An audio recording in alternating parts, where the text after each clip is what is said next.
Queria dar as boas-vindas a todos. Nós vamos começar, temos uma programação extensa, com pessoas aqui muito ricas em conhecimento, em sabedoria, em experiência. Eu gostaria de a gente poder aproveitar ao máximo essa oportunidade. Primeiramente, eu gostaria de dar as boas-vindas a todos, boa noite. Meu nome é Rabino Saul Pavis. É uma grande honra fazer a moderação deste evento, uma iniciativa tão nobre e necessária para a nossa comunidade, que nós temos hoje a participação de todas as comunidades, todas as escolas aqui de São Paulo estão participando, temos pais de todas as escolas, temos escolas do Rio de Janeiro também participando dessa nossa palestra, um tema relevante, importante e muito necessário para a nossa realidade. Nós vivemos na era da hiperconectividade. A tecnologia rompeu todas as barreiras, de tempo e de distância. Nossa sociedade vive uma abundância jamais vista na história. Relativamente, vivemos numa época de paz. Contudo, a nossa sociedade demonstra sinais de doença, tristeza, angústia, insegurança, solidão, são características predominantes do nosso tempo. Com o advento da pandemia do Covid, muitas coisas mudaram em nossas vidas, principalmente na nossa rotina doméstica. Meu filho está muito ansioso. Ou então, meu filho não sai do celular.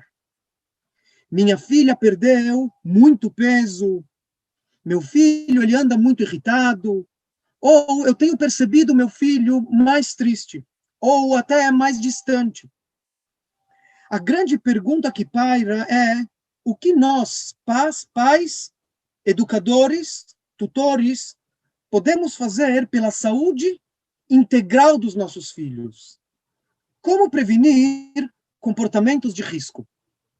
Estas são algumas dos temas que os nossos palestrantes irão abordar nessa noite. Nós sabemos não ser possível esgotar esse assunto em um só encontro. Mas nós pretendemos sim que esse momento ele marque o início de um diálogo contínuo e apresente algumas orientações e referências para que pais e educadores reconheçam as melhores práticas e os melhores hábitos para apoiar os jovens a atingirem felicidade plena. Nós agradecemos, em primeiro lugar, a presença e a participação, como eu mencionei antes, de todas as escolas da cidade de São Paulo e escolas do Rio de Janeiro. Nós temos pessoas que estão participando em todo o país e também no exterior, acompanhando essa nossa live. Antes de mais nada, eu gostaria de agradecer à instituição Oram, Or Avraham, na figura dos rabinos Shie Pasternak e Itche Pasternak, pela iniciativa deste nobre encontro. Agradecemos também a presença da instituição Caliandra, na figura dos doutores Arthur Guerra e Camila Magalhães, por todo o repertório científico e expertise no assunto. Caliandra é uma belíssima flor que simboliza resiliência, força, sobrevivência. Or, Avraham, Or significa luz. Resiliência e luz são alguns dos ingredientes essenciais para uma vida de equilíbrio, propósito e felicidade plena. Por fim, agradecemos também à Escola Beit Yaakov, que forneceu toda a estrutura tecnológica para viabilizar este encontro. Conforme disse anteriormente, nós estamos transmitindo aqui no Zoom. Pedimos para que todos permaneçam com os microfones desligados ao longo da palestra e também que as câmeras permaneçam desligadas. Estamos fazendo uma transmissão simultânea no canal do YouTube. Tudo isso possibilitado pela estrutura técnica da Escola Beit Yaakov. Teremos uma sessão de perguntas que podem ser encaminhadas através do chat.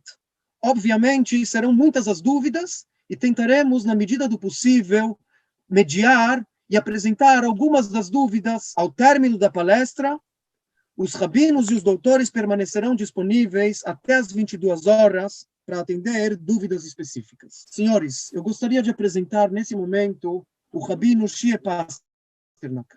O Rabino Shie, há mais de 4 décadas, se dedica à educação aqui na nossa cidade, em São Paulo. Pessoas que apresentam diferentes tipos de situação e, com toda a sabedoria e com todo o apoio, dá o suporte necessário para que essas pessoas possam superar essas situações. Rabino Shie, boa noite, um prazer tê-lo conosco. Louvado seja o Todo-Poderoso, que nos deu vida, nos manteve e nos pôde chegar a esta ocasião. Shechianu, Vegimanu, Vigianu, Lasman Hazer, para poder dizer boa noite a todos que estão conectados neste momento histórico. Possamos, com a ajuda de Hashem, cuidar que nossos filhos possam navegar nesse mar agitado, ter uma felicidade plena e poderem ser seres humanos para fazer esse mundo melhor. Gostaria de agradecer ao Rabino Saul Pavis, que gentilmente aceitou ser mediador dessa grande noite. Vocês vão perguntar, o que nos levou a fazer essa live? Durante a pandemia, é que percebemos o aumento de casos de ansiedade, depressão, adicção, uso de cigarro eletrônico, celulares, games, problemas de toque, pais desesperados que não conseguem dialogar com os filhos e vice-versa. Um verdadeiro caos. Crianças ligadas no computador sem limites.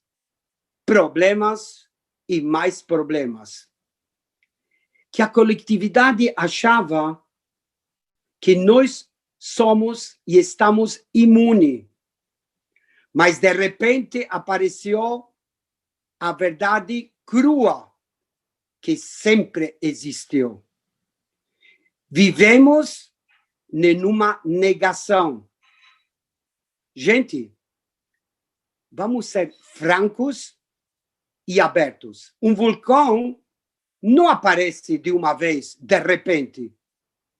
Durante anos, ele vai acumulando magma, gases, partículas quentes, que depois causam uma erupção e saem na superfície. Uma das soluções para resolver esse problema é prevenção, prevenir. Por isso, convidamos o Dr. Arthur Guerra, que o próprio nome diz já tudo. Um grande guerreiro, um grande professor, médico psiquiatra e, principalmente, um grande ser humano. Muito obrigado por aceitar participar juntamente com seu corpo técnico dessa live, para nos mostrar como podemos todos juntos ajudar a nós mesmos, nossos pais, nossos filhos, a solucionar da melhor maneira possível os problemas do dia a dia. Boa noite, Dr. Arthur. Bruchim Habayim. Seja bem-vindo. Rabino Shie Pasternak, Laila Tov. Rabino Iti Pasternak, Rabino Saul Pavis. Que honra espetacular estar na noite de hoje com a minha equipe, podendo falar de um tema tão importante, tão sério, que mexe com todos nós. A saúde mental e os nossos filhos. O título da nossa da nossa live de hoje é felicidade plena, medicina e espiritualidade na promoção de saúde mental dos nossos filhos. Sabem por que falar sobre esse tema, principalmente para pais, mães e tutores? Porque o exemplo não é a melhor forma de você ensinar alguma coisa para alguém. Ponto final. Não é. É a única forma possível. Nós precisamos, mais do que nunca, nesse mundo conturbado que vivemos, nesse mundo violento, nesse mundo onde o futuro é um futuro incerto, por conta do coronavírus, da pandemia, mas não só por isso. Há poucos dias atrás, dia 19 de novembro, uma quinta-feira, véspera da Consciência Negra, do feriado da Consciência Negra, houve uma morte em Porto Alegre. A morte de um senhor chamado João Alberto de Freitas, de 40 anos. Ele morreu asfixiado. Provavelmente, todos nós, ou muitos de nós, ficaram sabendo dessa história. Eu não vou, no nosso evento que é voltado para pais, tutores e filhos, né, falar sobre o que aconteceu. Mas eu quero deixar registrado aqui a minha indignação. Eu quero deixar registrado que esse mundo violento que nós vivemos, ele tem uma saída. É nós nos apropriarmos dos nossos valores, dos nossos papéis e tentarmos mudar isso aos poucos. Isso começa em casa. Isso começa com os nossos filhos. Então, é uma oportunidade que nós temos, única, para a gente poder mudar o cenário que, por enquanto, é bastante cinzento.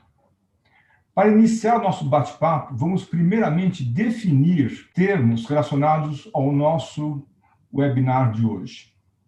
Eu vou ser bem breve, obviamente que em 15 minutos, agora já são faltando 12 minutos, eu não vou trazer todos os conceitos de saúde mental, mas eu vou pinçá-los alguns para que nós possamos ter diretrizes na próxima etapa, que eu acho a etapa melhor, mais interessante, depois de Rabino Iti, depois de doutora Camila Magalhães falarem, são as perguntas que nós vamos tentar responder de forma espontânea, de forma natural, mas que eu acho que é uma coisa muito bacana. Saúde mental, vamos definir. A saúde mental é um componente essencial da saúde, que contempla o estado físico, mental e social, não apenas ausência de doença. Segundo a OMS, a OMS é a Organização Mundial da Saúde, não existe saúde sem saúde mental. Não existe saúde sem saúde mental. Olhando para os adolescentes, que é o foco da nossa noite, é preciso ressaltar que estão em um período crucial para o desenvolvimento e manutenção de hábitos sociais e emocionais importantes para o bem-estar mental. Um dado alarmante da OMS é que metade das condições de saúde mental começam aos 14 anos de idade, mas a maioria dos casos não são detectados e, portanto, não são tratados. Ainda é preciso entender que essas condições são determinadas por múltiplos fatores. Fatores biológicos, orgânicos, genéticos, fatores ambientais, fatores culturais e fatores socioeconômicos também. Transição. Se a saúde mental está ligada à nossa saúde, como manter e cuidar disso? O que é, então, comportamento de risco? Segundo conceito, eu gostaria muito que os senhores e as senhoras pudessem pensar, pudessem refletir.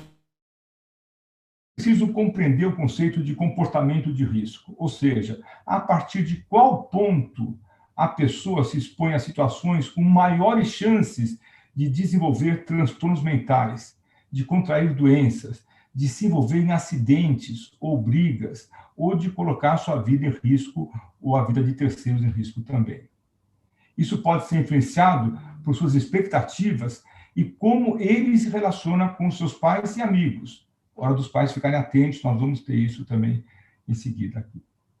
Inclusive, com a pandemia, pais e filhos passaram a conviver por mais tempo dentro de casa, o home office e o homeschooling. tornaram-se rotinas para muitas famílias. O isolamento social trouxe alguns desafios, mas também a oportunidade de aproximação e acompanhamento da vida dos nossos filhos. Para muitas famílias, apesar de vários pontos negativos por conta da pandemia, houve essa possibilidade de uma interação maior, mais íntima, mais natural, mais espontânea, muito mais familiar, portanto. Um outro tema que eu queria definir rapidamente aqui é o que nós chamamos de adição ou dependência. Na medicina, nós usamos a palavra vício. Adição ou dependência é um transtorno mental e comportamental que se desenvolve a partir do uso repetido de substâncias psicoativas, substâncias que vão agir no cérebro. Por exemplo, álcool, tabaco, drogas ilícitas, inclusive alguns medicamentos prescritos por médicos, que mal usados de forma inapropriada, acabam levando também a um quadro de dependência. Ou por um padrão de comportamento persistente ou recorrente. Isso acontece nos jogos eletrônicos, uso da internet em excesso, uso do celular. A pessoa não consegue ficar sem. Vimos até recentemente um filme importante chamado Social Dilemma, onde os jovens ficam bastante preocupados e tensos em relação ao uso contínuo da internet. Esse transtorno causa um impacto negativo nas principais áreas da vida do indivíduo, como relacionamentos interpessoais, saúde física, desempenho acadêmico na escola, portanto, e, quando são mais adultos, desempenho também no trabalho. E, em geral, desculpem, é caracterizado pela incapacidade do indivíduo de controlar esse comportamento, ainda que todos falem, doutor Arthur, eu consigo controlar, eu consigo, eu não sou como os outros, eu tenho controle. Eles não têm esse controle, de modo a priorizá-lo em detrimento de outras atividades diárias. Também é caracterizado pela continuidade ou intensificação do comportamento, mesmo com a ocorrência de consequências negativas. Aquele indivíduo que sabe que não pode beber, o fígado dele já está sendo encaminhado por uma cirrose. Se ele beber, ele vai morrer, ele continua bebendo. O jovem que usa maconha não consegue parar. Nós vamos falar sobre isso também nas perguntas daqui a pouquinho. Um outro ponto importante, eu gostaria de falar sobre a dependência em tecnologia, jogos, celular. Esse é um tipo de dependência mais recente. Quando eu me formei há 42 anos atrás, nós não tínhamos essa dependência. Nós vimos surgir isso mais intensamente nos últimos anos. A dependência digital ou dependência em tecnologia, que abrange os jogos eletrônicos, uso de celulares e redes sociais. Isso é um fenômeno global e a maior preocupação, meus senhores e minhas senhoras, é sim com os jovens. Alguns adultos também têm isso, mas são os jovens que acabam ficando mais expostos a isso. Aqui no Brasil, um estudo com mais de 2.000 adolescentes mostrou que 25% de cada 4, um jovem, são dependentes moderados ou graves de internet. Ao ficar sem acesso à internet e ao celular, esses jovens tornam-se agressivos, irritadiços ou mesmo eles entram em estado de pânico. De modo geral, eles não conseguem controlar quanto tempo gastam com esse hábito, mas as repercussões vão muito além disso. Muitas vezes essa dependência está relacionada a estresse, a tristeza, depressão, distúrbios do sono e problemas de desempenho escolar. É de fundamental importância o controle por parte dos pais sobre o tempo de uso e o conteúdo acessado por essas crianças e adolescentes. Isso é fundamental. Nós vamos conversar sobre isso na noite de hoje. Dê o exemplo sempre que possível. Afinal, os adultos não estão imunes a esse tipo de dependência. Proporcione momentos de reunião em família sem o uso do dispositivo, principalmente durante as refeições. Mais uma vez, o exemplo vem dos pais. Não adianta os pais irem para a mesa do café da manhã, para o almoço ou para o jantar, e falar, olha, eu não vou levar, eu não quero que você use o teu levando o meu. Não dá. O exemplo tem que vir dos pais. Eu, Arthur, médico, o meu fica no outro ambiente, não fica no mesmo ambiente. Mas, doutor Arthur, o senhor tem pacientes no hospital, urgências, etc. Esse momento é um momento sagrado. A minha equipe vai me ajudar em relação a isso. porque isso acaba não tendo fim. Vale a pena também simular conversas ao longo do dia para equilibrar o uso da tecnologia e minimizar os efeitos nocivos do excesso. Essas dicas são válidas de maneira geral também para fortalecer os laços afetivos e diminuir fatores de risco para a dependência de outras substâncias, como o álcool, que é a mais utilizada pelos jovens. Eu prometi que ia apresentar só 2 slides, para não ficar uma apresentação cansativa, já são 8h56 da noite, então só 2 slides. Karina, por favor, você apresenta o primeiro slide, que eu quero mostrar quantos adolescentes bebem e aonde adquirem as bebidas alcoólicas. São 2 slides bem didáticos. Quanto bebe? Esses dados são os dados mais recentes que nós temos desse ano, mostram que os escolares entre 13 e 15 anos no Brasil, olhando a pesquisa de 2015. Olha que dados interessantíssimos que nós temos aqui. 12 anos e meio, a idade média de experimentação. Primeiro contato com a bebida alcoólica. 55,5% desses adolescentes já beberam alguma vez na vida. Muitas vezes com a bebida que vem da própria residência e muitas vezes da própria geladeira da casa onde eles moram. 21,4% já sofreram algum episódio de embriaguez. E olha a continuação do slide. Onde os jovens adquirem isso? Queridos pais, 44% adquirem em festas. Quase 50%. 18% adquirem com amigos. Eu recebi, semana retrasada, de um parente meu, de um sobrinho, a informação de que ele ia para uma festa, mas na festa ia ter drink com um pouquinho de álcool. Como assim, pouquinho de álcool? Você está brincando? Não, tio, era pouquinho de álcool mesmo. Mas como? Você tem 14 anos. Não, por isso que não era com muito álcool, era com um pouquinho de álcool. Não pode. Não pode porque o cérebro desse jovem está em crescimento. A doutora Camila vai falar sobre isso. Pode passar o próximo slide também, que eu vou falar sobre os problemas familiares do ambiente tóxico, como que isso afeta a saúde. Esse é o meu segundo e último slide, ele mostra a convergência entre o consumo de álcool entre meninos e meninas. Por mais incrível que possa ser, as meninas estão usando mais álcool do que os meninos. Esse slide mostra, do lado esquerdo, como que é o primeiro episódio de embriaguez numa comparação entre meninos e meninas do mundo com o do Brasil.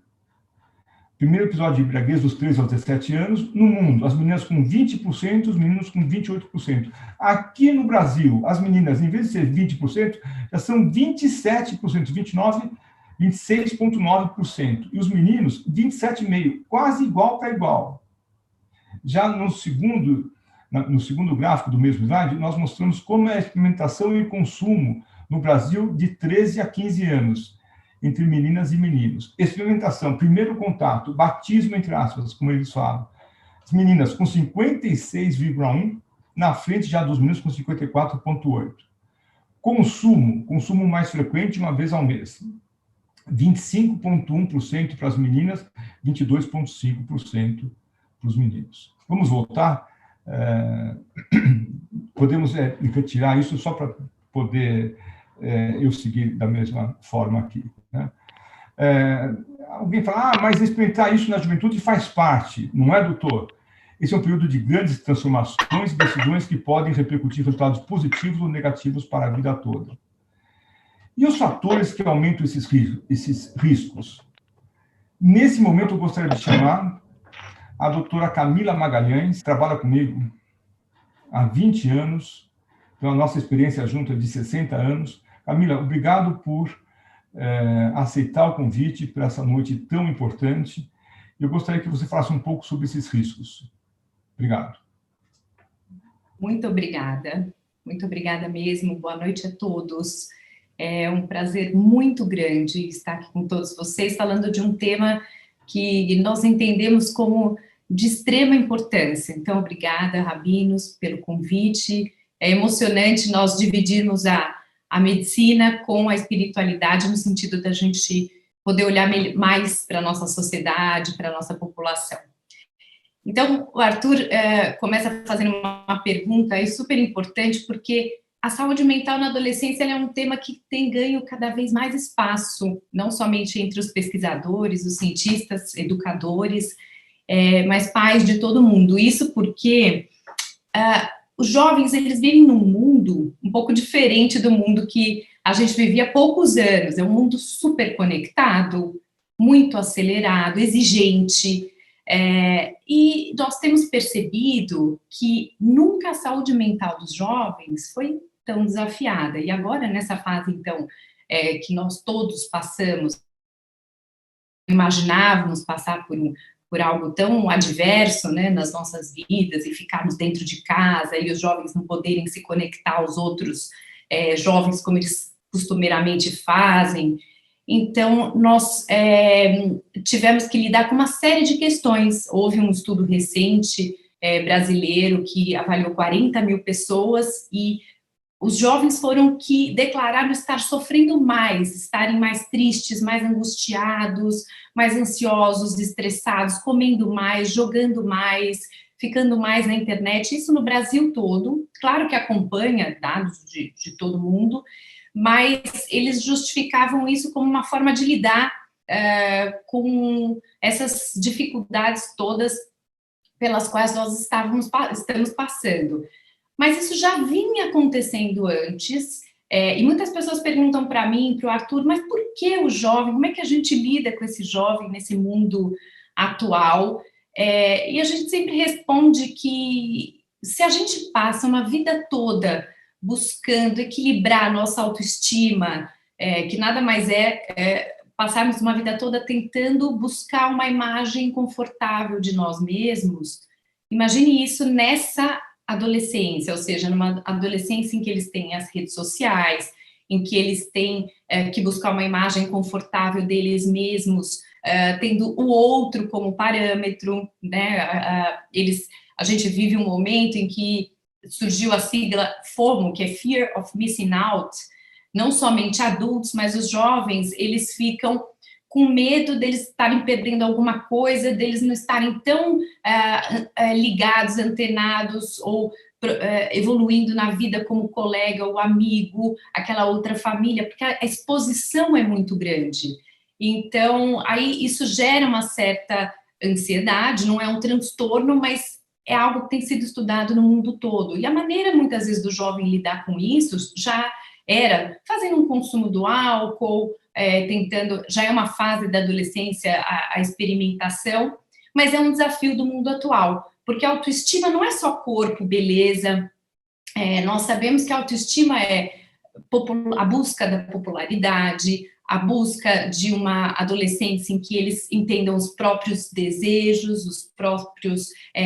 as próprias motivações, uma busca de uma relação em família adequada e confortável. Então, Arthur, brevemente, o que eu diria é, sim, estamos passando por um momento bastante desafiador, mas, ao mesmo tempo, essa é uma geração de pais que também tem sido vistas como uma geração que está de parabéns, porque é uma geração que busca informação, que busca o diálogo. Então, se eu puder dizer qual é a saída para isso tudo, eu começaria dizendo que a diminuição dos riscos está nisso que nós estamos produzindo aqui, que é buscar uma sociedade capaz de dialogar entre os diferentes, dialogar entre as diferentes faixas de idade, enfim, abrir esse espaço para que a gente possa trocar. Então, eu contribuo mais aí nas perguntas, mas respondendo brevemente,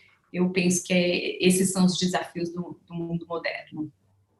Obrigada. Camila, muito obrigado por manter o tempo dentro do nosso padrão, porque eu sei que o Rabino Saul Paves adora essas coisas bem organizadas. Rabino, por favor. Muito obrigado, doutor Arthur, doutora Camila, Rabino Shie. Eu poderia dizer que os dados, eles são preocupantes, para não dizer estarrecedores. Nós vivemos uma época onde que nunca antes tínhamos que dedicar tanto tempo, preocupação em relação ao que acontece com os nossos filhos, nas escolas, nas comunidades, nos momentos de lazer. E eu queria ouvir um pouquinho do Rabino Itche Pasternak, que tem contato com jovens da nossa comunidade, o que acontece no nosso dia a dia. Professor, o Dr. Arthur falou um pouco sobre os dados da sociedade.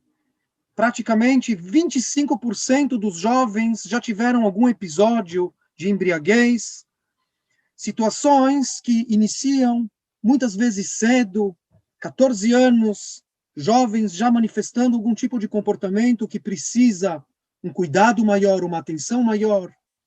Dr. Arthur e a doutora Camila falando um pouco sobre esse cenário de fragilidade, sobre a tristeza, estresse, todas essas preocupações que fazem parte do nosso cotidiano, e ainda o Rabino Shie agregando o ingrediente que é a pandemia, que potencializou uma série desses comportamentos. Então, Rabino Itche, por favor, se você poderia falar um pouquinho o que acontece hoje com os jovens da nossa comunidade. Será que nós vivemos num ambiente totalmente seguro, totalmente protegido, onde que esse tipo de situação não ocorre? Boa noite a todos. Bishut, Avimori, e com isso eu já estou abrindo aqui para todos os pais que estão aqui nesse momento maravilhoso. Pessoal, eu quero dizer uma coisa bem clara. Tudo que o Dr. Arthur e a doutora Camila falou acontece na nossa comunidade. E não só na nossa comunidade, mas muitas vezes, e agora mais ainda, dentro das nossas casas. Independente do grau da religiosidade da pessoa. Porque existe uma grande diferença entre a religiosidade e a espiritualidade. O primeiro é quando a pessoa cumpre a Torá, cumpre a mitzvot. Ele faz tudo porque ele precisa fazer, ou por medo, indiferente porque ele faz, mas ele faz a Torá mitzvot. Espiritualidade é quando ele tem uma conexão com Deus e uma conexão consigo mesmo. E, aliás, é impossível você ter uma boa conexão com Deus se você não tem uma conexão consigo mesmo. Como o Tânia fala, que todo mundo tem o Helik Elokam Imal, todo mundo tem uma faísca divina dentro de si. Então, é impossível você estar conectado com Deus quando você não está conectado consigo mesmo. A pessoa, ela precisa estar bem consigo mesmo. E isso é exatamente o que está faltando hoje em dia. Especialmente as crianças e os adolescentes. O autoestima está lá embaixo, eles não estão conseguindo se entender, eles não se acreditam em ele mesmo, e o pior de tudo, ou por isso tudo, eles não conseguem falar não. Porque o meu mestre, o meu guru, o Rabbi Twersky, sempre falou que espiritualidade, se a pessoa não tem a espiritualidade, e ele disse, como na Torá está escrito, que é muito importante a religiosidade, mas se você não tem a tua espiritualidade, é um problema sério. Ele disse, se a pessoa não tem espiritualidade, é igual que uma vaca dentro de um pasto, pensando, o que eu faço o próximo dia? Porque a vaca também come, a vaca também faz o que tem que fazer, mas não pensa e não tem o autocontrole. Ele não sabe falar não. E chega um momento que eles não conseguem controlar a ansiedade. Isso é um problema sério que está acontecendo com os adolescentes. E para sentirem um pouquinho mais seguro, o que eles fazem? Todo mundo precisa pertencer num grupo. E, infelizmente, o grupo que normalmente essas crianças, adolescentes, que procuram ou interagem para ser reconhecidos, são normalmente os grupos errados. Quando nós falamos em droga, a nossa mente vai lá na Cracolândia ou nos faróis, e a gente fala, Baruch Hashem, isso não tem nada a ver com a gente.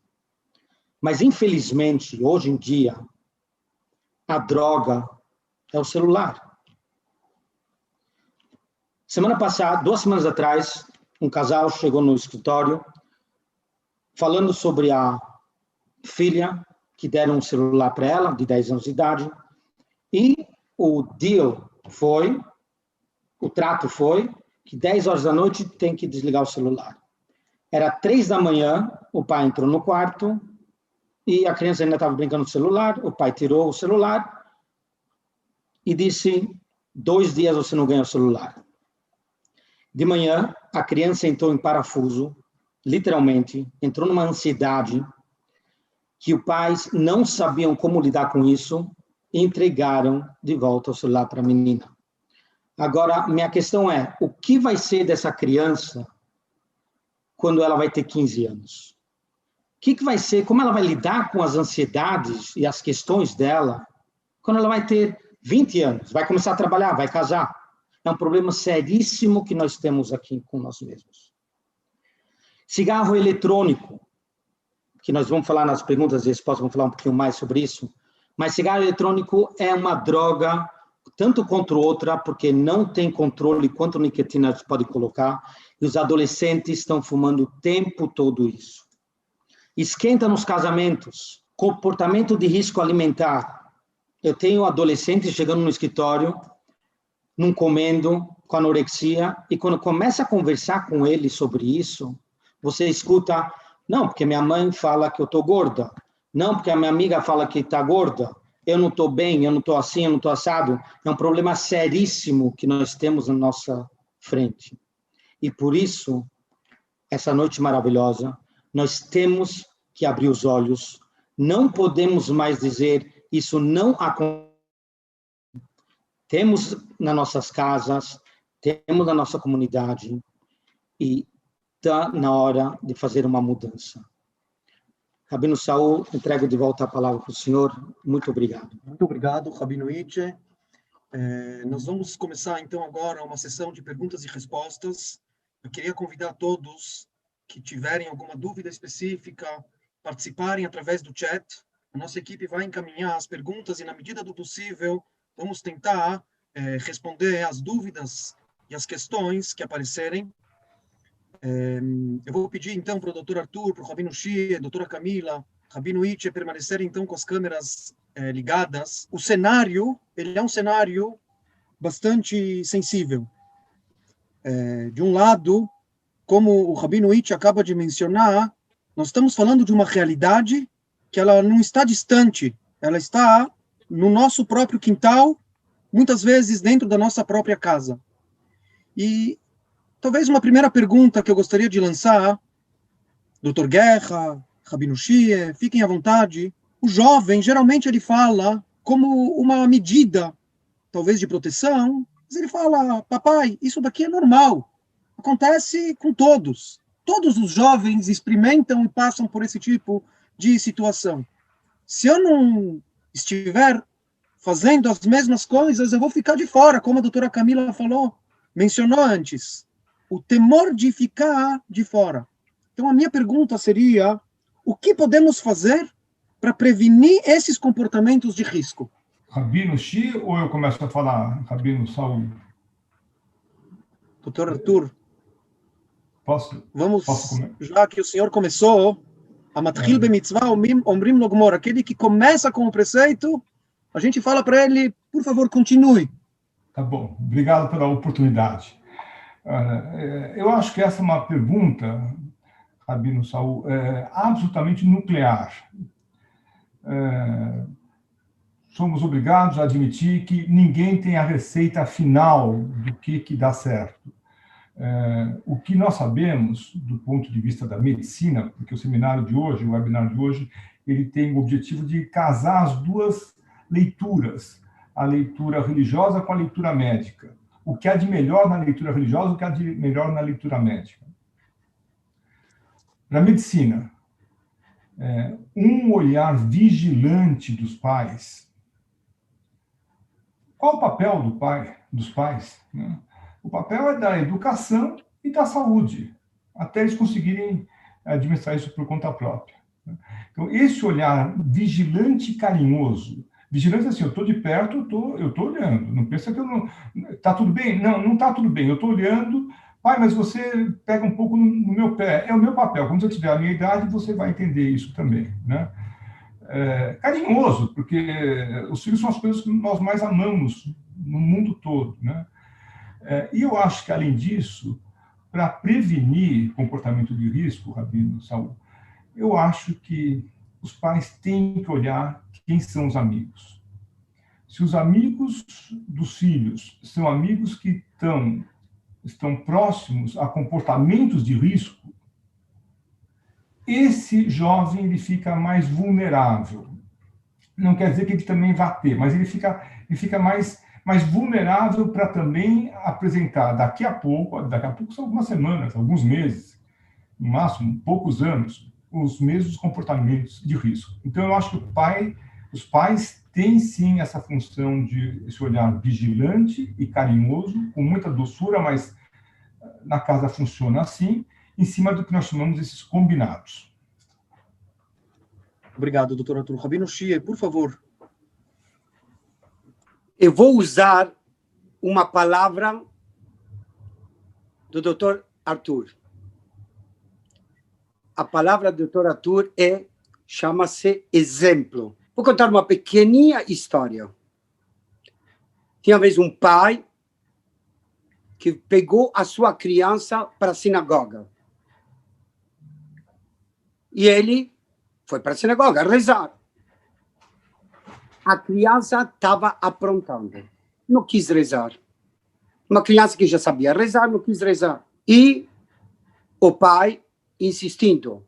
Vai, reza, reza, reza, reza.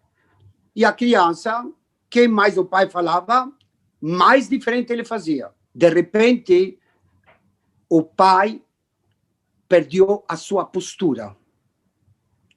Gritou nessa criança e deu um tapa na criança. E nesse momento, o Chazon Ish, Zichronot Tzadik Livracha, ele estava do lado. E olha as palavras que ele falou para ele. E diz, escuta, pai, você falou para ele rezar, mas você mostrou que tem direito de perder a postura e dar um tapa. Você pode me dizer o que vai ficar na cabeça desse filho? Na cabeça desse filho vai ficar o quê? Que você pode perder a postura e dar um tapa. Bem se entende que esse filho, você não vai resolver coisíssima nenhuma. Número 2, ir para a escola tem que ser uma bênção. Ir para a escola tem que ser uma satisfação. Escrever tem que ser uma satisfação.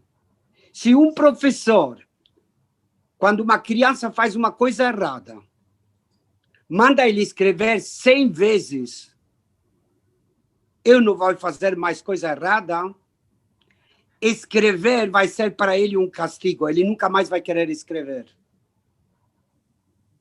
Se ele vai aprontar alguma coisa, vai jogar fora da escola, então ir na escola é um castigo. Se ele fazer uma bagunça, vamos falar para ele, você tem que falar, aprender, ler um livro grosso de 200 folhas, ler um livro vai ser um castigo. Eu tenho que mostrar a beleza da coisa. Eu tenho que mostrar para ele o que é bom, o que é bonito, o que não é um castigo. Essa é a melhor forma de prevenir. Dar o exemplo. Saúde. Obrigado, Rabino Shie. Obrigado, doutor Arthur. Eu vou fazer agora uma pergunta que veio agora através do chat, através de alguns pais, é uma pergunta recorrente. Eu queria pedir a opinião da doutora Camila em relação ao uso de celular. Meu filho de 8 anos é o único garoto da classe que não tem celular. Como explicar isso para ele? E eu vou aproveitar o gancho nessa pergunta e também trazer o Rabino Itch nessa conversa. Pais devem observar conteúdo que os filhos mexem no celular. Pais devem fazer combinados em relação ao uso do celular. Então, é uma pergunta para os dois, que talvez estão mais próximos dessa faixa etária, em relação ao uso do celular, como que deve ser essa administração? Perfeito. Puxa, excelente pergunta. e é uma pergunta de fato recorrente, importante, e vou falar sobre a ótica da saúde mental. A gente sabe que a Sociedade Brasileira de Pediatria diz que a criança não precisa ter celular. O celular é um aparelho que é para ser usado pelos adultos, adolescentes, para os pais, obviamente, saberem onde estão e coisa e tal, mas a criança, ela não precisa ter celular. Para ter uma ideia, hoje já tem várias discussões dizendo que até 5 anos, nem acesso aos games, essas coisas todas que as crianças ficam no videozinho e tal, não é indicado. Mas a Sociedade Brasileira de Pediatria tem sido até um pouco mais permissiva, dizendo que 2 horas para crianças acima de 5 anos estariam ok, e acima de 8 anos é que você deixa até 3 horas, entendendo que eles podem estar fazendo alguma atividade importante de conhecimento pelo celular. Agora, nós explicamos para as crianças que elas não precisam ter celular. Os pais sabem nessa idade onde a criança vai estar, com quem ela está, porque é uma idade de total vigilância, e que elas têm de ter uma visão do mundo que os amigos têm, que inclusive não é uma orientação que a própria pediatria, né, o pediatra faz, que a criança precise ter, ela cria uma necessidade inadequada de ter um aparelho à mão, não sabe usá-lo, fica com uma grande possibilidade de acessar coisas sem ter critério ainda para selecionar. Então, o pai deve dar dado para a criança de realidade. Olha, eu não dou, a mamãe não dá, o papai não dá, porque nós controlamos você, sabemos onde você está, damos para você total segurança, não queremos que você fique com uma vida totalmente antenada ao celular, perca tanto tempo, queremos que você aproveite para correr, para andar, para brincar, para conversar. Quer dizer, fale o que é real, né, para ler, porque senão daqui a pouco você vai estar o tempo todo no celular, ao invés de você estar fazendo coisas bacanas. E as crianças entendem isso, porque no fundo elas preferem brincar ao ar livre, correr, ir ao parque, do que elas se aterem ao celular. Assim como é para o adulto mais fácil pegar o celular para ler alguma coisa do que pegar um bom livro, a gente já tem um limite, uma limitação maior para pegar um livro, então a gente dá a mesma orientação para a criança. Obrigado, doutora Camila. Inclusive, só acrescentando que os grandes gurus do Vale do Silício, eles não deixam que os filhos utilizem equipamentos eletrônicos até pelo menos 10 anos de idade. Isso daqui é um dado que pode ser consolidado, mas eu acho que só reforça essa tua leitura e essa tua visão. Agora, a outra dúvida que aparece, Rabino Mitchell, se pais podem ou devem cuidar de uma certa forma, fazer algum tipo de curadoria naquilo que as crianças acessam, nas conversas, como que deve ser essa gestão em relação ao uso de tecnologia das crianças?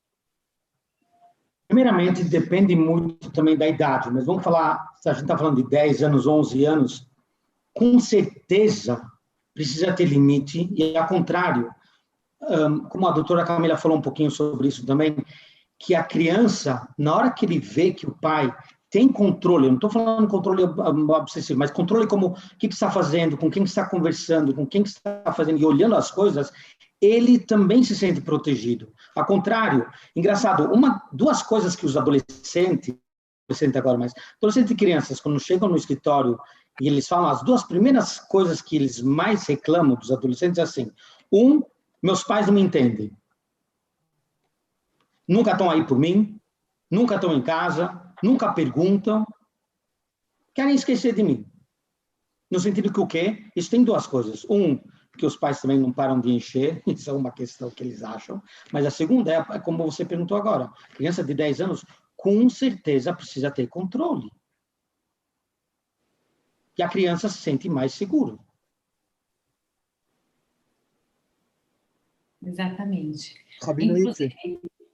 Doutora, por favor, pode completar. Não, desculpa. Inclusive, a gente tem dito para os pais falarem abertamente para as crianças que, assim, quando eles dão o celular, dentro de cada família, claro, tem os seus combinados, eles dizem, eu vou dar, mas a mamãe ou o papai vai gostar de vez em quando ver, porque nós vamos colocar vários limites aqui. tem como você programar as redes sociais que a criança vai ter, aquele aplicativo que ele pode entrar ou não entrar. Isso é papel dos pais monitorarem, fazer os bloqueios de YouTube para as crianças, tudo isso é possível de ser feito. E muito importante conversar com a criança antes mesmo, quando eles resolvem dar o celular, de qual vai ser o acesso que eles gostariam de ter. Quando ele disser, eu estou preocupado, eu vou dar uma olhada para saber como estão sendo os seus grupos, o que é, porque muitas vezes hoje, nessa idade, quando eles são crianças, eles não têm maturidade, mas tem alguma coisinha no grupo, as pessoas excluem a criança do grupo. Como se, na nossa época, para alguém deixar de falar com a gente, tinha todo um processo. Hoje, num clique, eles tiram a criança e a criança não tem maturidade para lidar com essa exclusão rápida, automática. Aí volta para o grupo, exclui do grupo. Então, a gente precisa explicar o porquê do monitoramento dos pais, porque eles vão passar por situações que eles vão precisar ser ajudados pelos pais para compreender determinadas frustrações. Só para complementar, então, Rabino Saul, uma coisinha muito rápida aqui, em cima do que o Rabino Itty acabou de falar, muito importante, né? As crianças podem até não gostar dos limites que os pais colocam, mas as crianças interpretam esses limites como prova de amor. Ao contrário, quando a criança fica sem nenhum limite, nós temos várias situações dessa falta de limite, isso é entendido pelas crianças como falta de amor, por mais incrível que possa ser. Então, tudo bem fazer isso? Não é tudo bem. Eu gosto de você, por isso mesmo que eu preciso dar esses limites. Olha, doutor Arthur, aqui a gente tem falado muito sobre segurança, sobre limites, sobre criar esse ambiente seguro. E eu queria fazer uma pergunta que também veio dos pais, em relação a um jovem, uma criança que gostaria de experimentar vinho ou algum tipo de bebida alcoólica. Então, acho que a pergunta é dupla. Número 1, doutor Arthur, Rabino Shie. Número 1, qual seria a idade que a gente pode deixar as crianças experimentarem? Se deve-se falar não de uma forma muito firme, rígida, ou talvez isso pode gerar mais desejo da criança ou do jovem de experimentar. E a pergunta número 2, se pais podem beber na presença dos seus filhos. Posso começar rapidamente, já pegando... eu entendi a mensagem. Você pergunta, você responde. Pronto, né? Eu vou fazer uma comparação com um outro quadro, que não é a pergunta inicial, Rabino Saul, mas eu vou chegar na criança rapidamente. Eu trabalho com alguns grupos que lidam com a questão de álcool e de drogas. Na USP, na Prefeitura de São Paulo, no Hospital Sírio-Libanês. Então, nós temos essa atenção voltada para a questão de álcool e drogas. Mulheres, médicas, enfermeiras, psicólogas, ficam grávidas e perguntam se podem beber um pouquinho só, beber de forma ocasional, de forma eventual, um pouquinho só, porque já tem o apoio de alguns médicos. O seu médico obstetra, que vai acompanhá-la durante esse período que ela vai dar à luz, apoia que ela tome um pouco de álcool só. Eu sou radical. Nenhum álcool vai fazer bem para o feto. Nenhum álcool. Todo álcool que a mãe tomar, e as drogas também, tudo que ela fumar, tudo que ela ingerir pelos pulmões, não vai fazer bem, vai passar diretamente pela placenta e vai para o feto. Então, com as minhas médicas, e enfermeiras e psicólogas e familiares, ninguém bebe durante a gravidez. Isso é claro, é ponto pacífico em relação a isso. Para o jovem, parece natural, então, que esse cérebro que está se desenvolvendo, o encéfalo dele, ele está num crescimento natural. Os neurônios estão se dividindo, né, e ele vai adquirindo mais informações, ele vai adquirindo mais experiências, ele vai criando os seus valores, os seus conceitos. Não me parece do cérebro seja bem-vindo com injeções de álcool, mesmo ocasionais. Não vai ser bom, não vai ser bom. Ah, mas o álcool não vai agir no cérebro só. Não, mas vai agir no cérebro principalmente. Qual que é a idade, então? Não tem uma idade. Assim, o que se fala é que o cérebro ele cresce até os 21, 22 anos. Tá bom. Mas até 18 anos, a partir dos 18 anos ele poderia fazer uso. Cada caso é um caso. Então, 17 anos não pode fazer? Difícil. 17 anos... Então, 17 anos pode fazer, doutor Arthur? É muito difícil. O bom senso é a base dessas coisas, e como o Rabino Shie falou, o exemplo é essencial para que o jovem tenha um parâmetro e um controle desse olhar vigilante e amoroso que os pais devem ter. Falando de bebida... Um pai pode beber na frente do filho? O pai se pode beber frente ao filho, depende como ele bebe. Se ele chega em casa, a primeira coisa que ele vai para o bar dele, pega um copo de whisky com gelo e começa a mexer com o dedo, isso é o pior exemplo que pode acontecer. Se durante a comida ele vai tomar um copo de vinho, esse não é problema. Em muitos países da Europa, mesmo em Sul-América, especialmente Uruguai e Argentina, tem uma garrafa de vinho na mesa.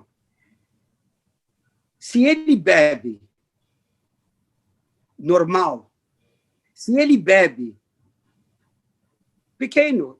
uma pequena dose, não qualquer ocasião faz para ele poder pegar o vinho.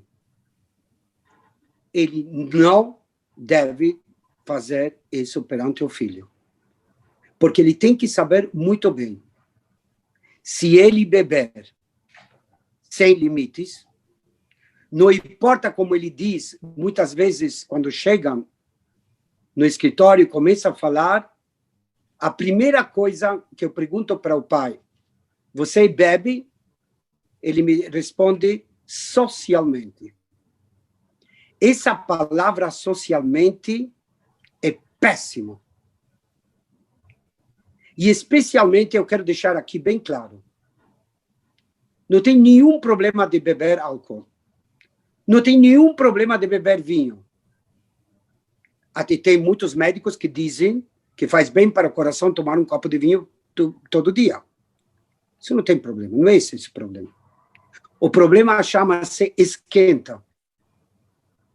O problema chama-se que antes de começar o casamento, tem um quarto com todos os tipos de bebidas, possíveis e impossíveis, para se esquentar. A alegria que vem através de álcool é fake alegria. Existe fake news e existe fake alegria. Alegria é uma coisa de teu coração. Alegria é de teu espírito. Eu não preciso beber álcool para poder estar alegre. Se eu estou alegre, ótimo. Posso tomar um pouco de vinho. Posso tomar.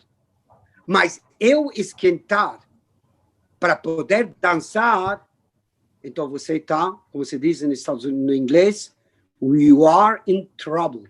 Você teve um problema muito grave. Rabino, eu queria agora passar para um tema um pouco mais delicado, e eu vou pedir para todos compreenderem, nós temos aqui a presença de um espectro bastante amplo de pais de crianças pequenas, nós temos pais de adolescentes e de jovens adultos. E a gente vive hoje numa sociedade onde que a legalização da maconha, ela passou a ser praticamente uma verdade, um dado, como algo que não causa qualquer tipo de prejuízo, não é nocivo para a saúde. E a pergunta é, número 1, jovens que fazem a experimentação dessa substância em situações, como o Rabino Shie mencionou agora, de esquenta ou situações sociais, alegando essa vertente de que essa é uma substância que não causa prejuízo para a saúde. Então, número 1, como que devemos lidar com isso? E número 2, em que momento que a gente deve acionar profissionais para algum tipo de encaminhamento um pouco mais sério, quando pais começam a suspeitar que os filhos estão criando algum tipo de dependência em relação a essa substância. Por favor, doutores, rabinos. Posso começar a responder, então. Por favor, doutora. Do ponto de vista da saúde mental, tem sido um desafio enorme essa banalização no que tange o uso da cannabis. Existem diversas discussões, daria um evento inteiro para que a gente pudesse conversar sobre isso, a cannabis medicinal, cannabis recreacional. A grande questão da maconha, nós fizemos um artigo recentemente, que vai ser publicado agora, mostrando assim, que que há uma preocupação muito grande em relação ao uso da maconha. A experimentação, eu e o Arthur fizemos um levantamento nacional entre universitários, e a experimentação cada 3 universitários experimenta. E muitos, inclusive, banalizam porque há uma maioria que fica na experimentação, mas há um grupo que segue usando. E esse artigo, esse paper que a gente vai publicar, vai mostrar que tem alguns fatores de risco para ter problemas com o uso da maconha. Porque muitos falam, não, ela não gera dependência. Sim, está, obviamente, consagrado que maconha pode gerar dependência. Mas é todo mundo que vai ficar dependente? Sabemos que não. A literatura divide entre 4 grupos de pessoas. Aqueles que fazem uso experimental uma vez na vida, claro, vão ter um risco baixo de ter problemas, mas aqueles que começarem cedo na vida, antes dos 15 anos, usarem com elevada frequência, elevada quantidade, tiverem feito uso no último ano maior do que no ano anterior, fizerem uso associado do álcool e um consumo pesado do álcool, e pesado a gente chama de 5 ou mais doses de bebida alcoólica numa única ocasião, que é, infelizmente, o padrão de 25% da nossa população. Esses terão um risco tremendo de terem problemas por conta do uso dessa substância. Então, o que nós temos tentado contribuir para essa discussão é que não vamos banalizar. Existe aquele canabidiol, que é uma substância que não tem os efeitos psicoativos da maconha, que pode ser usado, e tem muitos estudos, no sentido medicamentoso, mas isso é um medicamento, e quando associa THC em altas doses, e hoje nós sabemos que cada vez mais aquela cannabis da década de 70, que tinha 1,5%, 2% na maconha, hoje encontra-se no mercado 16%, 20% de THC, que é algo absolutamente preocupante no sentido de causar adição.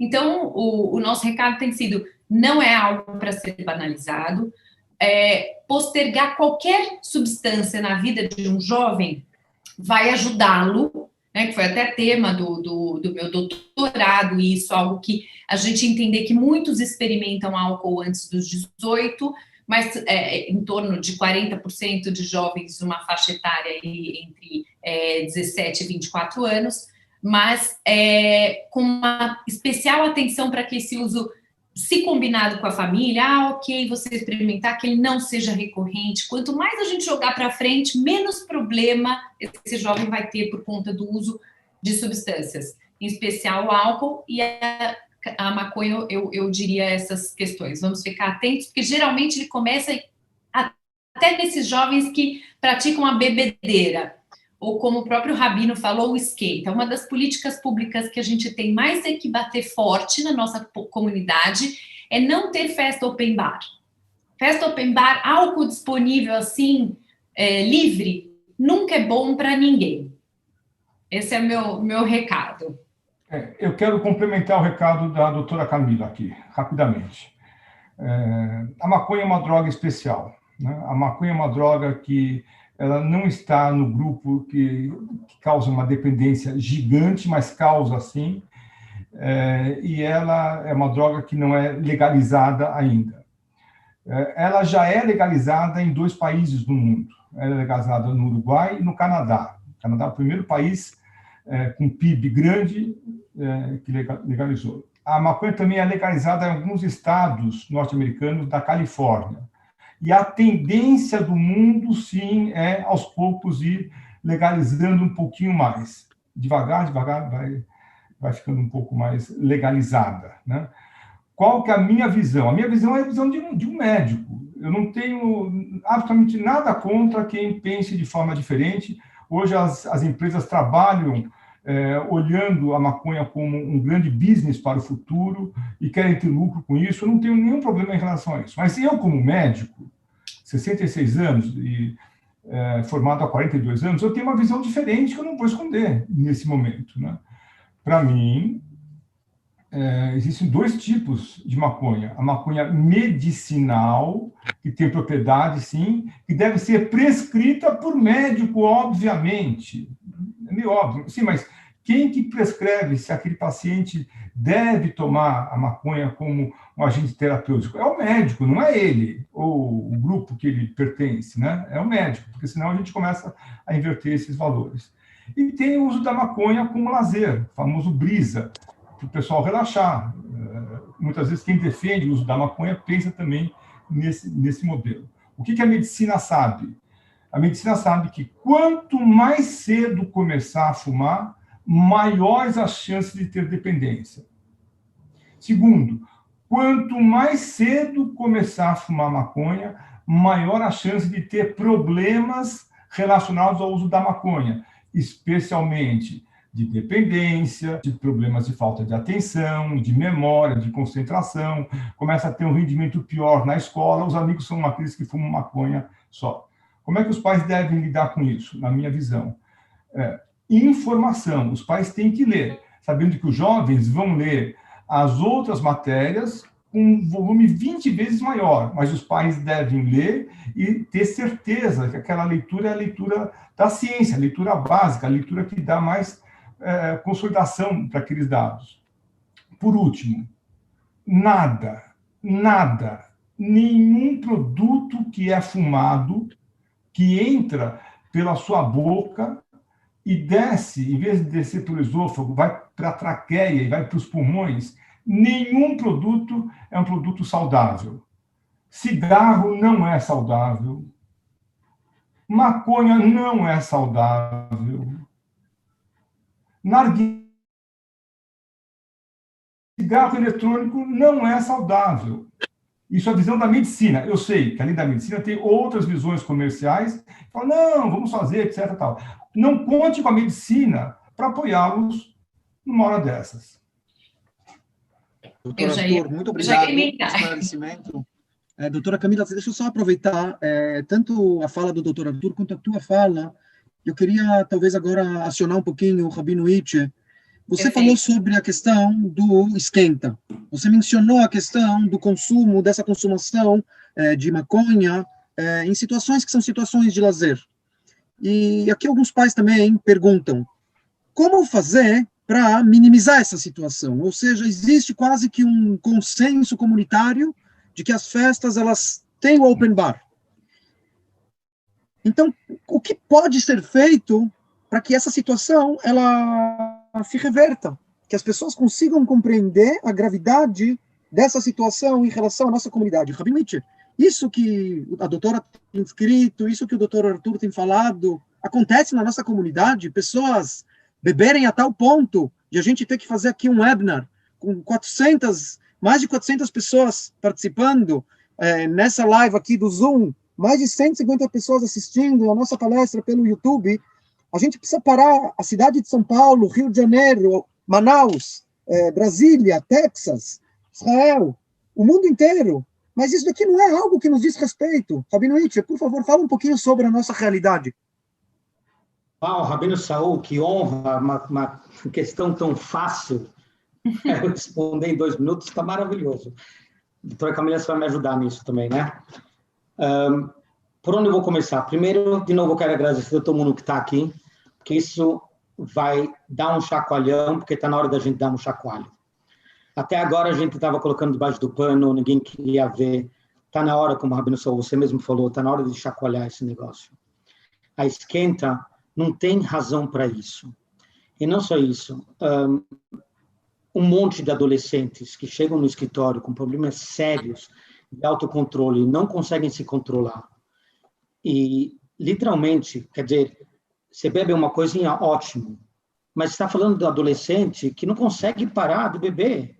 Toda vez que ele vai num barzinho ou vai em algum lugar, ele gera briga. E ele não consegue parar. Onde que ele começou? Nas esquentas, começou nos casamentos. Eu estava num casamento, uma historinha super rápida. Eu estava num casamento, só religiosos, enfim, tinha aquela 5 mesas fora de open bar maravilhosa. E eu estava conversando trabalhando no telefone, como sempre, atendendo alguém na certa naquele momento, e de repente eu vejo 3, não quero falar moleques, mas 3 meninos de 13 anos pedindo shots. Pro bartender, pedindo shots. Eu virei pro bartender e perguntei, desculpa, você perguntou o ID, você perguntou se eles têm carteirinha? Aí ele me olhou assim, como assim? Eu falei, muito bem, se você não pedir carteirinha para os próximos que vêm aqui, eu chamo a polícia, eu fecho esse lugar. Rabino, você não vai fazer? Eu falei, claro que eu vou fazer. Eu falei, você não vai dar para esses 3 meninos. Se eles querem, eles podem ir para os pais, e os pais virem buscar se eles querem. Dito e feito, 2 minutos depois, chegou um pai daquelas crianças, para mim, tirar satisfação. Como assim? Quem é você para falar para o meu filho ou não? Eu falei, querido, porque eu não quero daqui 3 anos, ele no meu escritório. Simples assim. Você quer? Por favor, pega um chá e dá para ele. É claro que ele não pegou. Então, conscientização. Precisamos fazer barulho. Precisamos chacoalhar.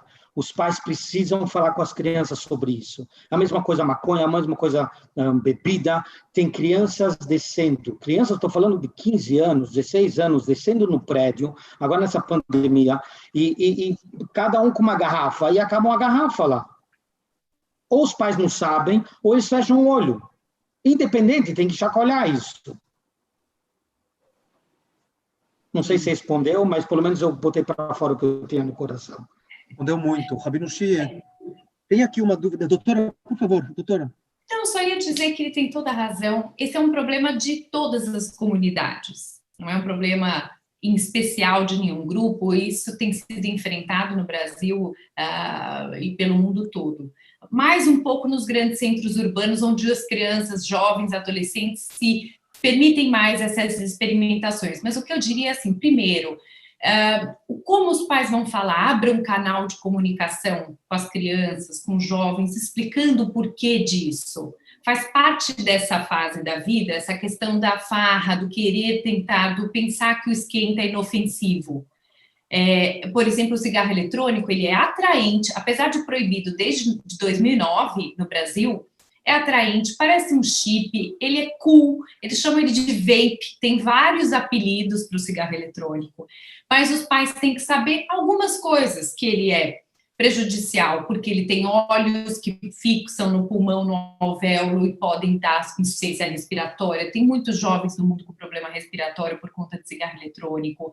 Os pais têm que conversar com os filhos, numa boa, dizendo, filhos, olha, eu sei que muitos jovens têm usado, só que isso, como disse o doutor Arthur, é fumaça, tem vários componentes. É feito para você gostar, porque tem aromas de diversas naturezas, é bonitinho, assim como na nossa época, as pessoas diziam que tem um copo ali que quebrava um pouco a timidez, hoje eles acham que fumar isso ficou até mais bacana entre essa juventude do que era tempos atrás. As pesquisas têm mostrado assim uma facilitação para o contato com o cigarro eletrônico absurdo, só que a gente orienta os pais a conversarem sim com os filhos. Eu sei que muita gente está usando, é nocivo, é perigoso, mostrando insuficiência respiratória, preocupante e mais, é um fator de facilitação para você galgar no uso de outras substâncias fumadas, como a maconha.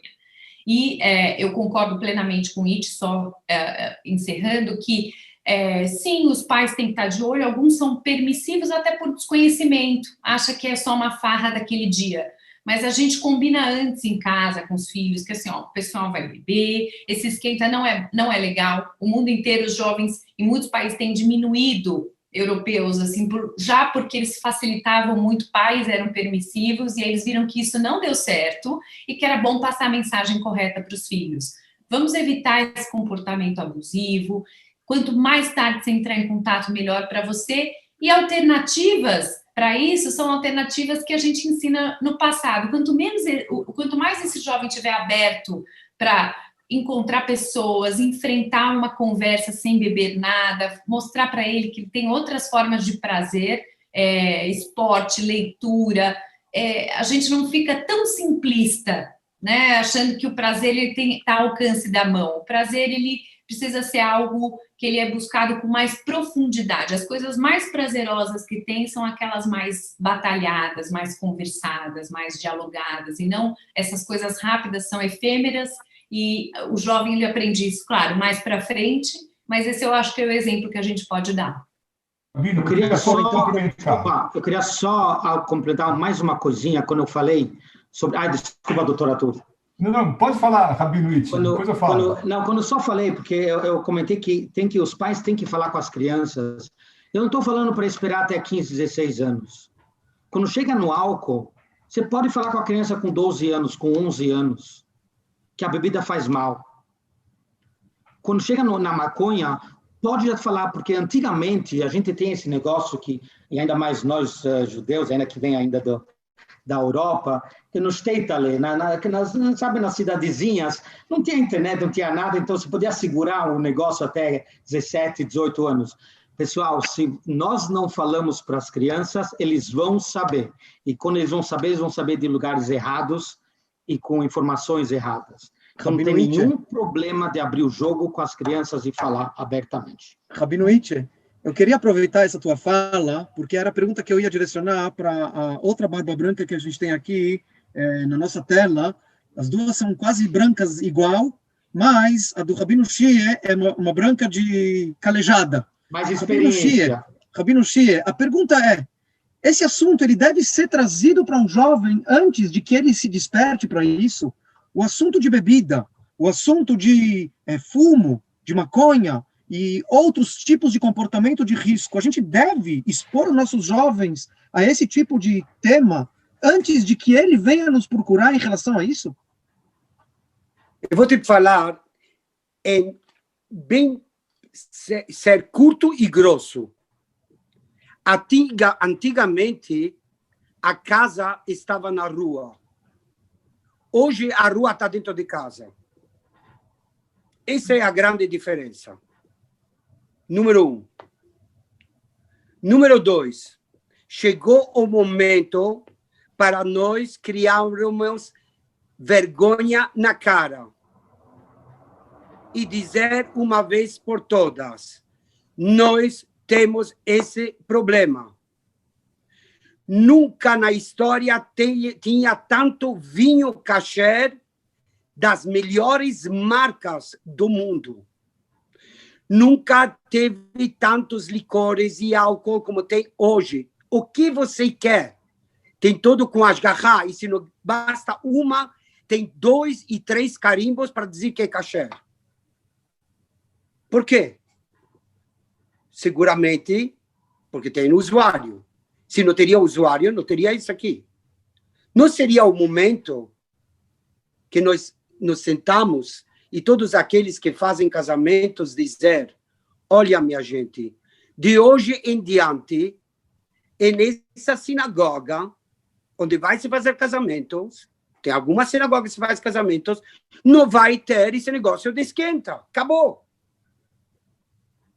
Não tem uma das cláusulas. Eu sei que tem algumas sinagogas que não permitem entrar álcool nem para um kiddush, ou seja, uma festa de qualquer... Não deixam entrar álcool.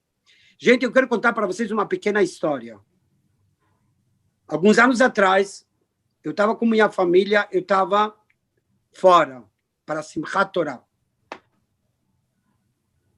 E lá, no Simchat Torah, eu pedi, por amor de Deus, por favor, para não abusar do álcool. De repente, eu vejo que vem uma garrafa, outra garrafa. Simplesmente, gente, sabe o que eu fiz? Eu comecei a dançar e peguei uma garrafa e soltei. Quebrou. As pessoas ficaram chocadas. Sabe o que aconteceu depois? Veio uma senhora e diz, Rabino Shia, não tenho palavras como te agradecer.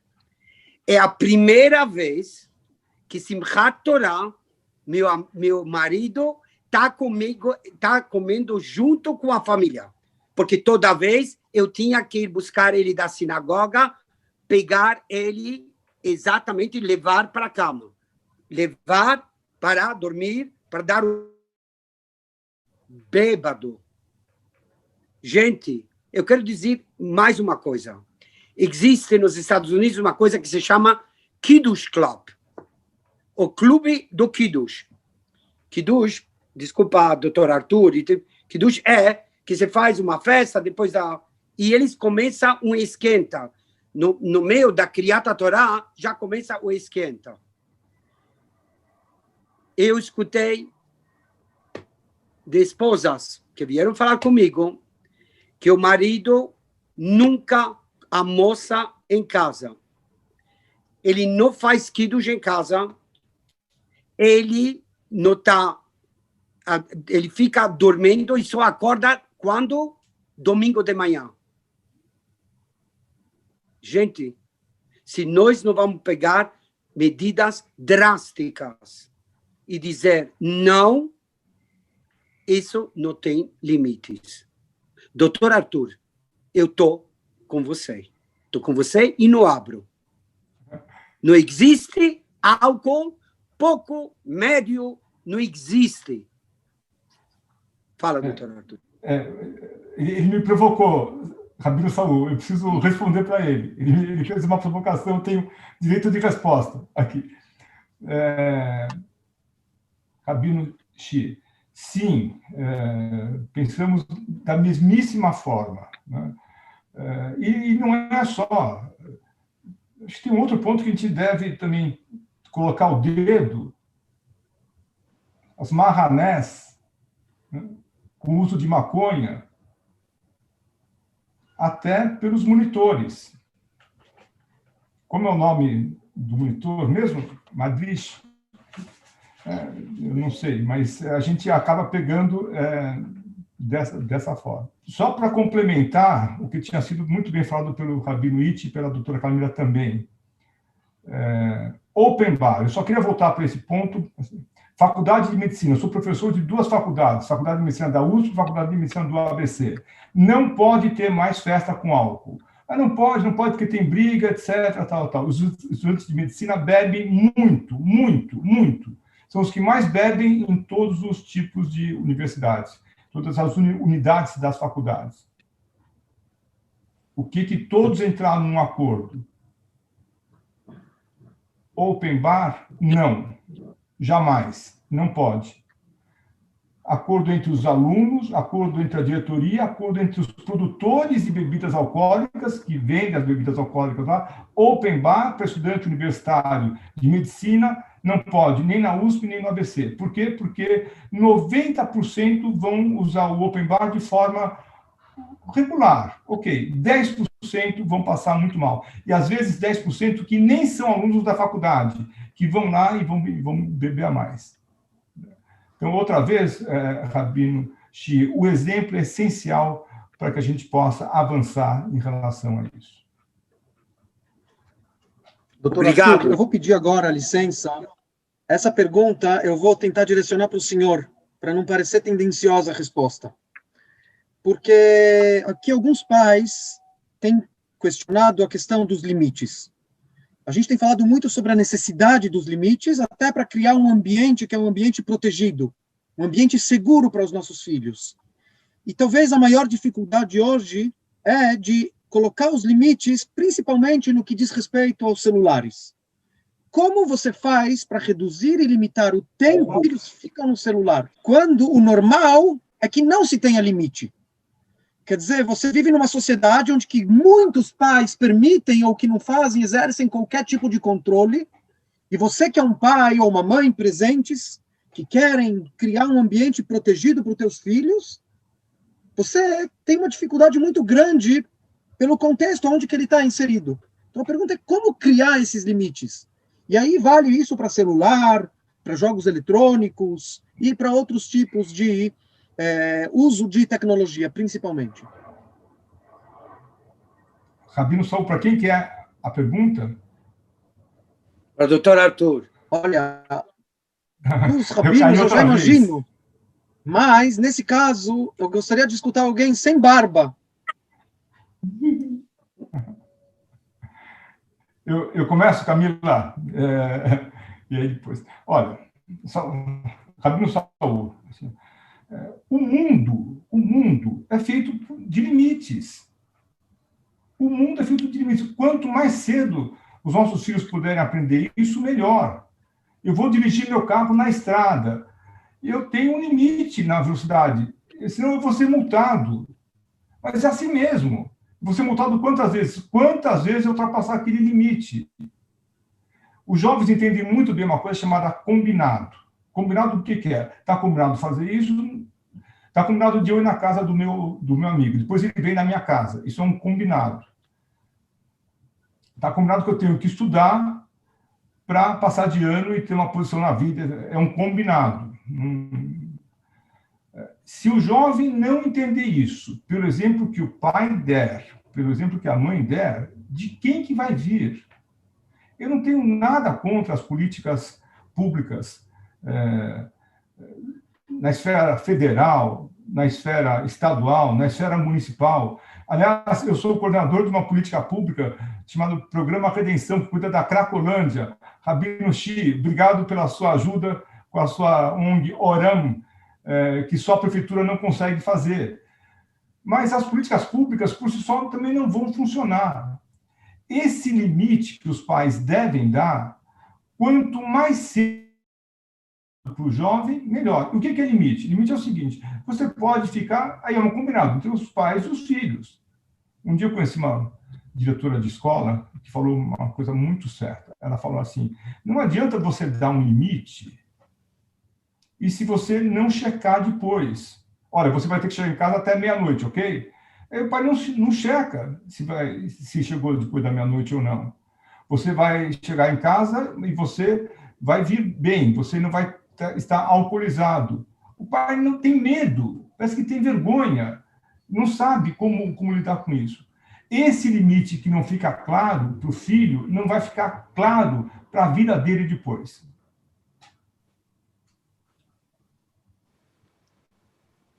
Camila, você quer completar? Não, Rabino, você está sem Rabino Saul, você está sem som. Estou sem som. Gente, olha, Agora eu vejo assim, a gente tem uma quantidade muito, muito grande ainda de perguntas. É um tema que certamente ele provoca, em primeiro lugar, como foi dito antes, uma reflexão, uma conscientização e certamente a necessidade de leitura, estudo, pesquisa, diálogo e muita transparência e franqueza. Eu tenho certeza que a gente não vai ter condições de esgotar todo esse tema nessa noite.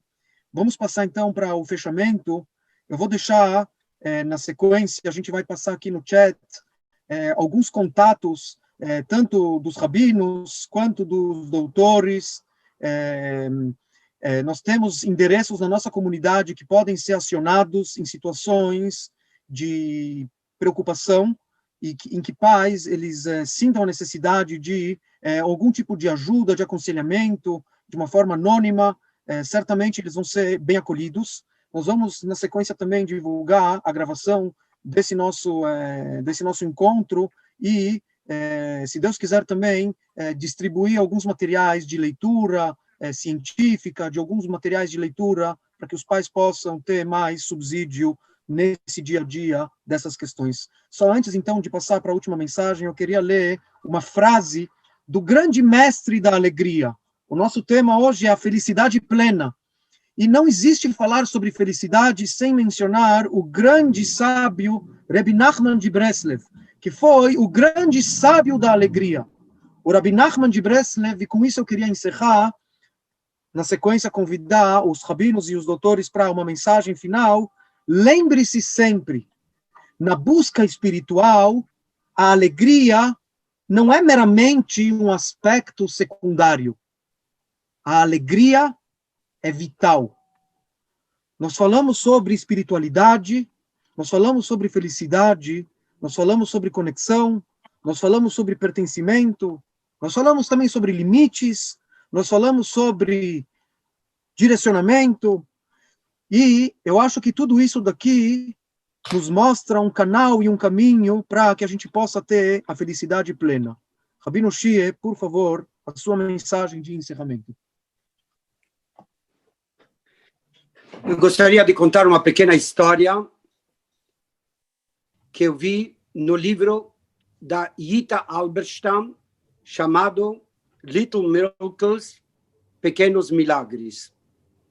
E ela conta o seguinte: como estamos no mês de Hanukkah, ela conta uma história que uma vez convidaram o Shlomo Carlebach para visitar uma prisão onde tinha alguns judeus lá, para ele ir alegrar eles. Ele foi, ele viajou 3 horas, ele chegou lá, entrou, e ele foi, o grupo tinha mais ou menos 8 pessoas, tinha lá entre todos, e ele alegrou eles, conversaram. Quando ele terminou, finalizou, ele se dirige para o chaplain: eu poderia visitar os não-judeus também? Diz: e claro, Rabino. Nós não queríamos pedir tanto, mas se você quer, vamos. E ele foi de cela em cela e foi falando, e foi dando um carinho, foi dando um abraço. Foi um negócio. Quando ele estava já por sair, veio correndo atrás uma pessoa que tinha 2x4, mais ou menos, com grandes músculos, todo tatuado. Eles se assustaram, quem sabe o que ele quer fazer? Então ele diz: Rabbi, diz ele: sim, você poderia me dar um abraço como você me deu antes? E claro, Holy Brother, assim ele chamava as pessoas. Ele deu um abraço e esse grandão começou a chorar. Saíram lágrimas dos seus olhos. O Shlomo perguntou para ele: por que você está chorando? Porque se 15 anos atrás meus pais iriam me dar esse abraço, eu não estaria hoje aqui. Gente, um abraço, uma boa palavra para um filho, para um aluno, para um amigo, evita muitas lamentações depois. Muito obrigado. Boa noite a todos. Obrigado, Rabino Shie. Dr. Arthur, por favor, algumas palavras de encerramento. As palavras são muito obrigado por essa oportunidade maravilhosa que nós tivemos na noite de hoje. Eu acho que nós abrimos uma porta e é nossa obrigação cuidar dessa porta aberta. Eu fiquei impressionado com 500 pessoas no Zoom aqui. Camila e eu temos feito várias lives por semana, mas com 500 pessoas, começou às 8h30 em ponto, são 10h12 da noite. Impressionante. A qualidade do que foi apresentado, a discussão, a mediação sua, Rabino Saul, foi fantástico. Eu tenho duas ideias para o futuro próximo aqui. A primeira é, por favor, tome como uma provocação elegante. Vamos fazer, a partir de 2021, um webinar desses por mês, abordando um só maconha, um só álcool, podendo chamar o melhor do mundo, que vai falar conosco em inglês por 15 a 20 minutos. Depois nós podemos continuar aqui. Além da maconha, do álcool, cigarro eletrônico, as drogas sintéticas, um webinar só sobre limites, um outro webinar sobre alimentação, sobre sono, um webinar sobre ansiedade. Já temos aí a programação para o ano todo. Número 2. Meus queridos e minhas queridas, vamos pensar alto, pensar ousadamente num programa de prevenção de drogas exemplar, para que a gente possa divulgar isso e multiplicar isso com outras escolas judaicas ou até não judaicas. Mas acho que isso seria um presente que nós poderíamos dar para a nossa sociedade de forma importante. Eu me comprometi, Rabino Saul, junto com a doutora Camila, a responder cada dúvida que for enviada. Nós vamos fazer isso em 1 ou 2 dias no máximo. Cada dúvida nós vamos responder se vier por escrito. Nós tínhamos combinado ainda de ficar até às 10 horas, porque a gente achou que ia acabar mais cedo. São 10h15, 10h13 e estamos aqui ainda. Doutor Arthur, eu agradeço a provocação e eu penso que isso daqui não é nem uma provocação, é um convite, é uma necessidade. Eu achei que o senhor iria convidar a todos também para umas corridas. A gente não falou sobre esportes, mas com certeza no próximo webinar a gente vai falar sobre a necessidade de esportes, de corridas, de bicicleta e alimentação saudável, alimentação equilibrada. Doutora Camila, por favor, as suas palavras de encerramento. Minhas palavras são breves, eu também agradeço muitíssimo. A gente que é professor sabe que você lotar uma sala de aula, um teatro, hoje em dia é tão difícil, nós temos aqui tantas pessoas reunidas, então é um prazer imenso. Eu penso que esse diálogo é importante porque nós criamos filhos hoje para terem os seus próprios desejos, para seguirem os seus sonhos. E é verdade, a gente nunca teve tanto problema no mundo em termos de saúde mental, mas nós nunca tivemos também, tanto na história, pais que querem participar da formação de pessoas, de cidadãos, de filhos que tenham sonhos, vontades, de seguir os seus próprios desejos. Então, o que eu diria é que é muito feliz participar de um evento em que os pais estão participando e me coloco, eu e o Arthur, à disposição, sim, para responder uma série de perguntas aqui que não deu para a gente abordar, mas contem conosco. Muito obrigada. Obrigado, doutora Camila. Rabino Itche, por favor, as suas palavras de encerramento.